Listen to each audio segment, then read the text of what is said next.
Chapter 25. The Triple Transformation, the Life Divine. So as the crust of the outer nature cracks, as the walls of inner separation break down, the inner light gets through, the inner fire burns in the heart, the substance of the nature and the stuff of consciousness, refined to a greater subtlety and purity, and the deeper psychic experiences, those which are not solely of an inner mental or inner vital character, become possible in this subtler, purer, finer substance. The soul begins to unveil itself. The psychic personality reaches its full stature. So when does it reach its full stature? When the crust of the outer nature cracks and the walls of the inner separation break down. So then the soul, the psychic entity, then manifests itself as the central being which upholds mind and life and body and supports all the other powers and functions of the spirit and so on. Then what happens after that is this process may be rapid or tardy according to the amount of obscurity and resistance still left in the nature, but it goes on unfalteringly so long as it is not complete. As a final result, the whole conscious being is made perfectly apt for spiritual experience of every kind. Turned towards spiritual truth of thought, feeling, sense, action, tuned to the right responses, delivered from the darkness and stubbornness of the tamasic inertia, the turbidities and turbulences and impurities of the rajasic passion and restless, unharmonized kinetism, the enlightened rigidities and sattvic limitations or poised balancements of constructed equilibrium which are the character of the ignorance. So when this happens, then we get free from all these, the three gunas and their action on us. So the tamasic, rajasic and sattvic, the rigidities, the darkness, the ignorance, the inertia, the restlessness, the rajasic passion, the stubbornness of the tamasic inertia, all that disappears. When does it disappear? When the inner crust breaks and the psychic comes forward. So this is the first result. But the second, so this is the first result that this happens. So, I had read a very beautiful passage, I think I told you once, that the three gunas, I had always wanted to know what were the coefficients, if I can use the mathematical term, of the three gunas when they are purified, elevated and sublimated. So, in a particular place, Sri Aurobindo writes that there were three equivalents he had given. So this is the first result. First result is this change of the lower three gunas to the higher gunas. And then the separation between the inner and outer nature breaks. The psyche comes forward. The confusions and they are dissipated, and obscurities, deceptions, self-deceptions, exactly everything can be seen. We can see our own shadows and we get an inner sense of what is right and wrong. And when we are even making a mistake or erring, the inner voice and the inner presence is so strong that we can sense it. Okay? So then this is the first result. But the second is a free inflow of all kinds of spiritual experience. Experience of the self, experience of the Ishvara and the divine Shakti, experience of cosmic consciousness, a direct touch with cosmic forces and with the occult movements of universal nature, a psychic sympathy and unity, an inner communication and interchanges of all kinds with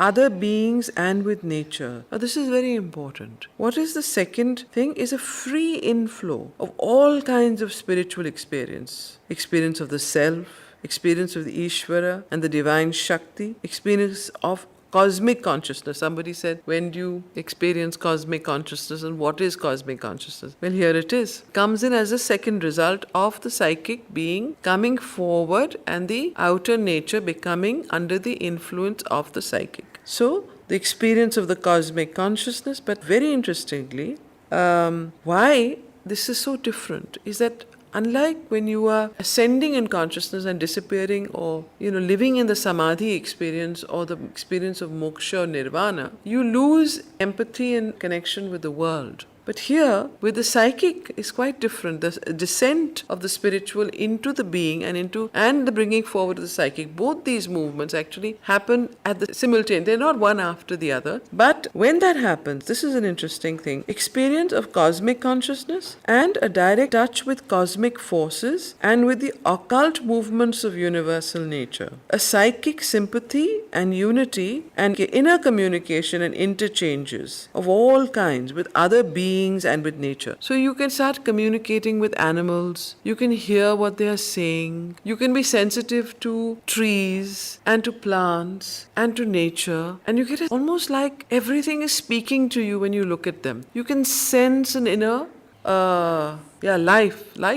life. Yeah, and you can also sense their feelings, what they're trying to say to you. It's almost like the whole occult world, the inner worlds of communication with not just human beings, but all beings, and all of nature is opened up. It's quite interesting. I'm sure you've had glimpses of it. All of us have.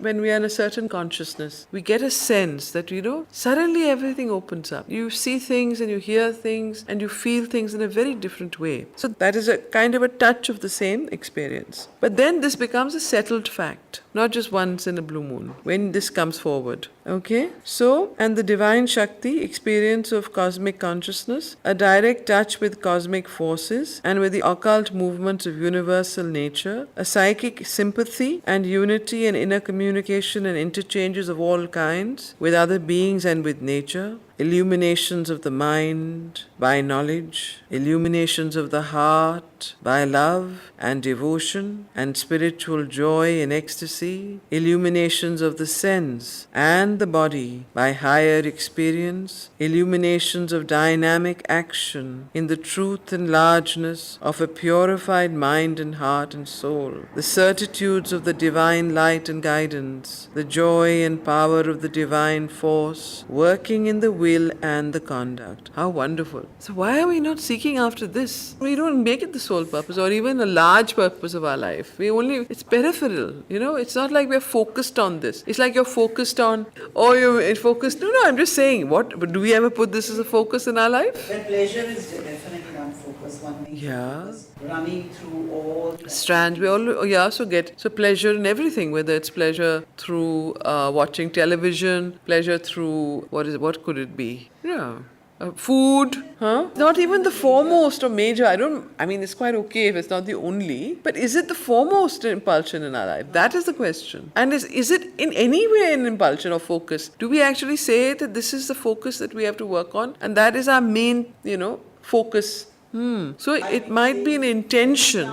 Yeah, at least you're saying it. Earlier it wasn't even there in the consciousness. So when you have this when you see what kind of experience it can bring one and how it can change one's whole consciousness and life and the quality of one's life, you just wonder, what is it? I think there is a drag in our nature, the inconscience, and it's like what Mother says, that you keep pouring our light and pouring our force into you, but it keeps going into the subconscious darkness in your being. So after some time you forget the light, you forget what has happened, and you go back to the old way. So I think it's some sort of a drag in evolution that sort of absorbs it all and doesn't allow the being to really come out of that darkness into the light. And it takes a long time to do it. But if one keeps the focus, now how does one keep the focus is the question.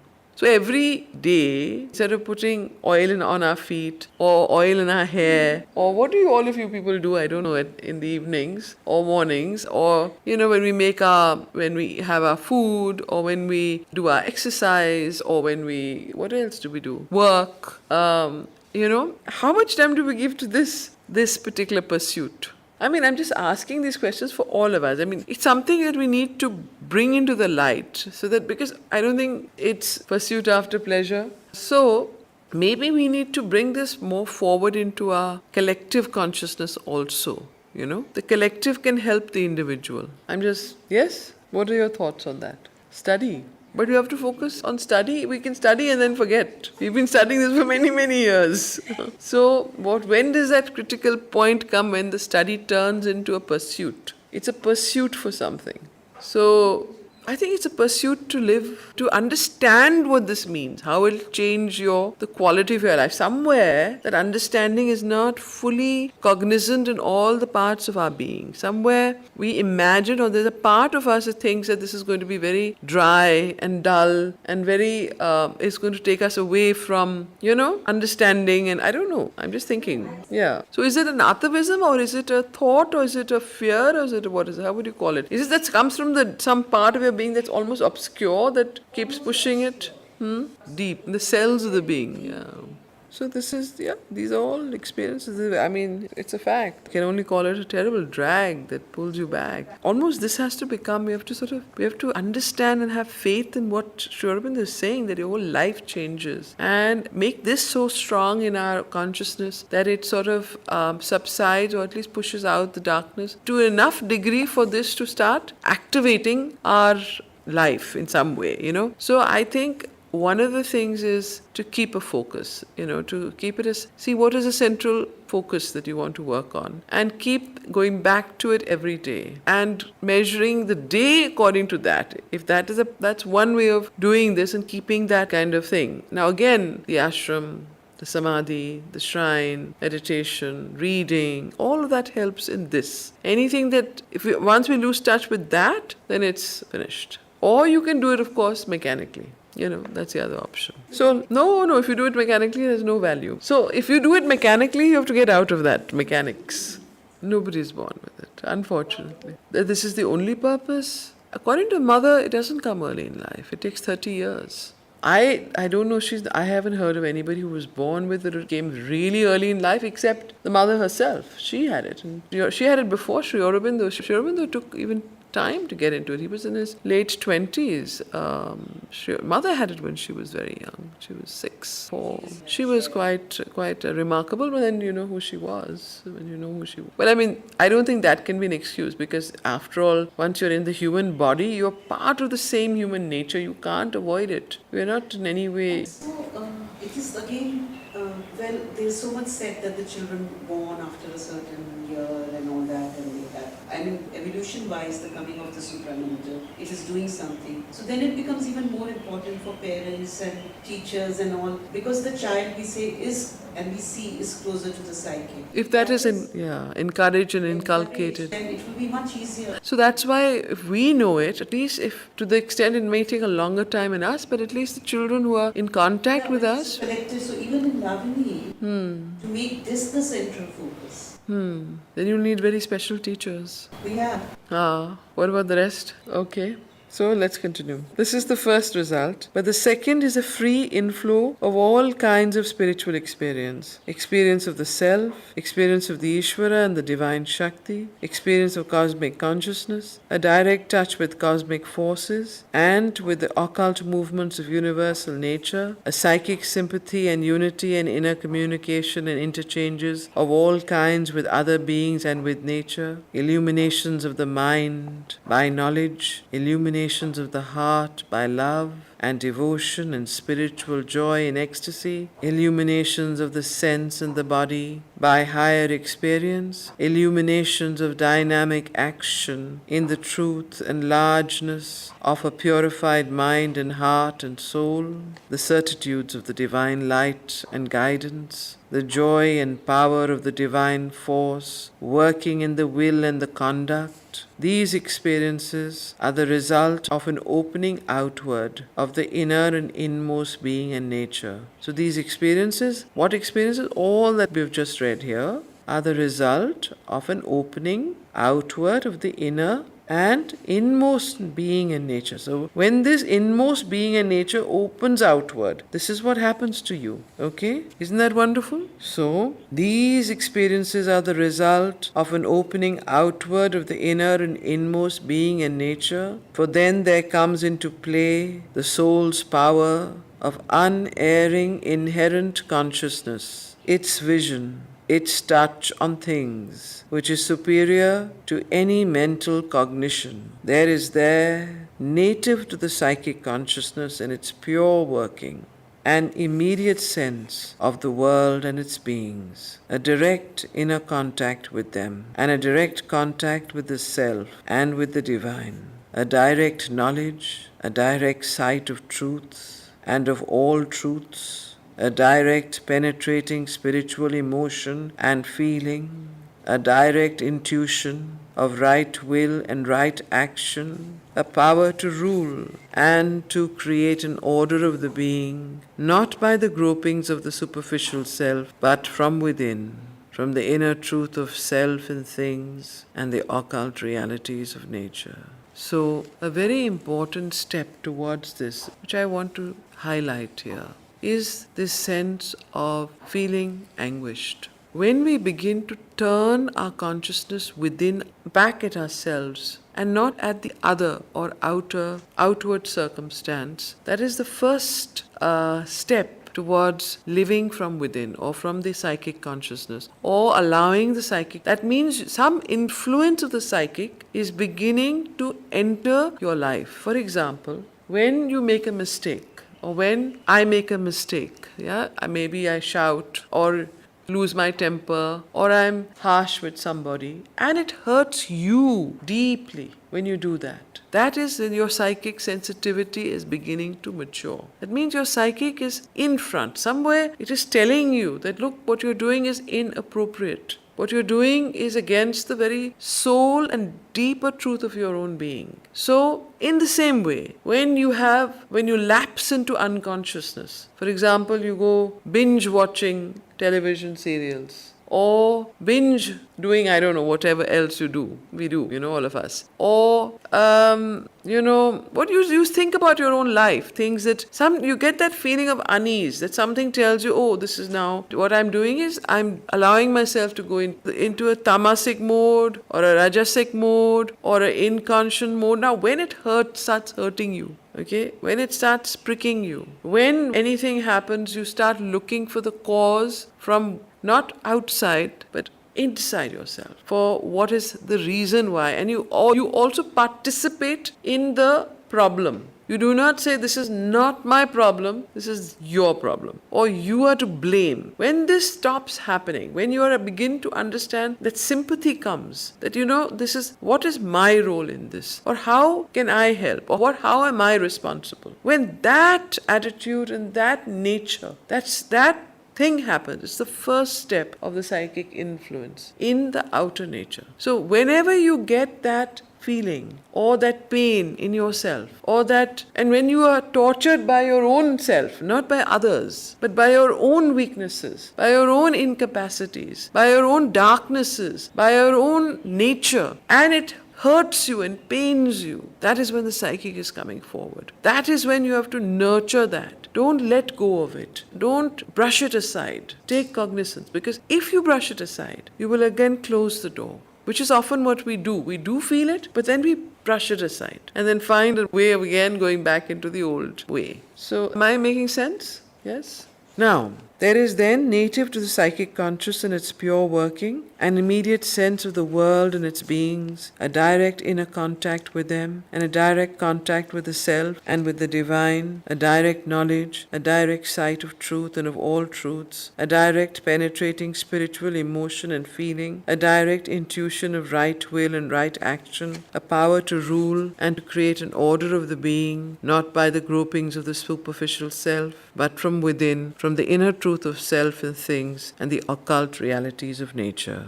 Yes, Sri Aurobindo goes on to say that some of these experiences can come by an opening of the inner mental and vital being. So even when the inner mind and the inner mental and the inner vital being opens, you can still get some of these experiences. It doesn't only happen when the psychic comes completely forward. Through the inner mental and vital, you can get it. So even if you're living from within, you can get these experiences. Living from within means that you're poised within. You're in touch with your inner mind, inner vital, and inner physical. Some of these experiences can come by an opening of the inner mental and vital being, the inner and larger and subtler mind and heart and life within us, without any full emergence of the soul, without any full emergence of the psychic entity or the psychic being. So even before the full emergence, this is what I'm trying to say. comes back to this point. That is when this happens. When your inner mind, inner vital comes forward, you will feel this. You will feel this consciousness. Feel very differently. Have a deep inner empathy. And you will experience not just the pain of others, but you will experience also the fact that how you are part of the pain of everything else. So, inner mental and vital being, the inner and larger and subtler mind and heart and life within us, without any full emergence of the soul, the psychic being. Since there too there is a power of direct contact of consciousness. So, since there too there is a power of direct contact of consciousness. But the experience might then be of a mixed character. For there could be an emergence not only of the subliminal knowledge, but of the subliminal ignorance, an insufficient expansion of the being, a limitation by mental idea, by narrow and selective emotion, or by the form of the temperament, so that there would be only an imperfect self-creation and action, and not the free soul emergence could easily occur. In the absence of any or of a complete psychic emergence, experiences of certain kinds, experiences of greater knowledge and force, a surpassing of the ordinary limits, might lead to a magnified ego, and even bring about, instead of an outflowering of what is divine and spiritual, an uprush of the titanic or the demoniac, or might call in agencies and powers which, though not of this disastrous type, are of a powerful but inferior cosmic character, where the rule and guidance of the soul brings into all experience the tendency of light, of integration, of harmony, and intimate rightness which is native to the psychic essence. A psychic, or more widely speaking, a psycho-spiritual transformation of this kind would be already a vast change of our mental human nature. When one experiences this light, this feeling of integration, because it is almost, a little risky to go into the inner mind and all of the magnified ego is. Yeah. So these would be like safeguards. These would be safe to check, yeah. There's a feeling of integration Yeah. and division. Yeah. So again, sympathy. But the psychic does influence through that. So if you get this experience, that is a safeguard, that when you can see that if these things are not there, then you've probably gone into the magnified ego, or the whatever it might be, the different levels of vital or mental or. So this is important what he's saying, that the psychic coming forward is, or at least if not coming forward, even before the full emergence, the influence of the psychic and the nurturing of the psychic entity and creating the environment for it to influence the outer being and then slowly to come forward is the most important safeguard that we can have, and also the most important work that Sri Aurobindo is saying in the triple transformation, the psycho-spiritual change. When this starts happening, there is already a vast change of our mental human nature. A psychic, or more widely speaking, a psycho-spiritual transformation of this kind would be already a vast change of our mental human nature. But all this change and all this experience, though psychic and spiritual in essence and character, would still be in its parts of life effectuation on the mental, vital and physical level. Its dynamic spiritual outcome would be a flowering of the soul in mind and life and body, but in act and form it would be circumscribed within the limitations,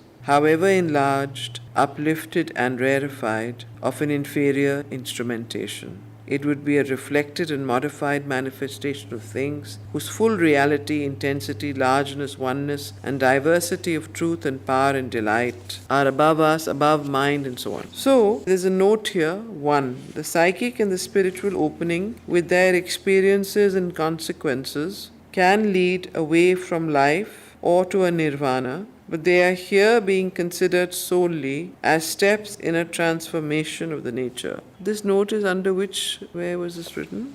1. Yes. But all this change and all this experience, though psychic and spiritual in essence and character, would still be in its parts of life effectuation on the mental, vital and physical level. Its dynamic spiritual outcome would be a flowering of the soul in mind and life and body. So here it says that psychic and the spiritual opening with their experiences and consequences can lead away from life or to a nirvana. Maybe they can, yes. So, however enlarged, uplifted, rarefied, it would be a reflected and modified manifestation of things whose full reality, intensity, largeness, oneness and diversity of truth and power and delight are above us, above mind, and therefore above any perfection within mind's own formula of the foundations or superstructure of our present nature. So I think he's now entering into the spiritual, right? We'll take this up next time. This is a different thought. So that's why he says one effective way, often used to facilitate this entry into the inner self, is the separation of the Purusha, the conscious being, from the Prakriti, the formulated nature. If one stands back from the mind and its activities, and so on. So, as the crust of the outer nature cracks. So I think this is very important to read again and to assimilate before we go on further. It's extremely important. It's a practical practice. Okay, so we can stop here today.